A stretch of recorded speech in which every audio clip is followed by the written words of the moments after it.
Ahmedabad DCP ટ્રાફિકનો staff વાહન checking ડ્રાઈવમાં હતો ત્યારે ઇસ્કોન બ્રિજ પરથી પસાર થઈ રહેલી નંબર વગરની ગાડીને પોલીસે રોકવાનો પ્રયાસ કર્યો હતો, પરંતુ કર્ણાવતી ક્લબ પાસે વાનને રોકીને કારમાં બેઠેલા બંને ઈસમો અંધારામાં ફરાર થઈ ગયા હતા. જે બાદ પોલીસે તપાસ કરતા કારમાંથી વિદેશી દારૂની 96 બોટલ અને બિયરના 132 ટીન મળી આવ્યા હતા. ત્યારે પોલીસે તમામ મુદ્દામાલ કબજે કરી કારમાંથી મળી આવેલી નંબર પ્લેટને આધારે આરોપીઓની તપાસ શરૂ કરી છે.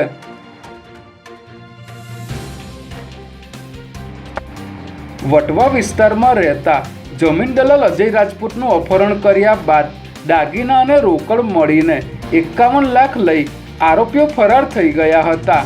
જેમાં અપહરણકર્તાઓએ 1 કરોડ રૂપિયાની માગણી કરી ઘરમાં રહેલા રોકડ અને દાગીના મંગાવ્યા હતા, જેથી જમીન દલાલે તેના કારીગર પાસે 26 લાખ રોકડા મંગાવ્યા હતા.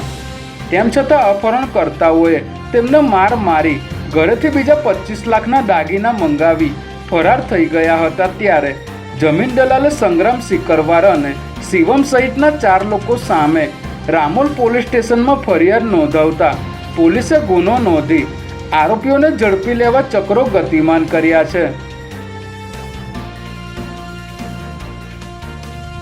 આગામી 22મી સપ્ટેમ્બરથી નવરાત્રિનો તહેવાર શરૂ થવા જઈ રહ્યો છે, ત્યારે અમદાવાદ શહેર ફાયર બ્રિગેડ દ્વારા ગરબાના આયોજકો માટે ખાસ માર્ગદર્શિકા બહાર પાડવામાં આવી છે.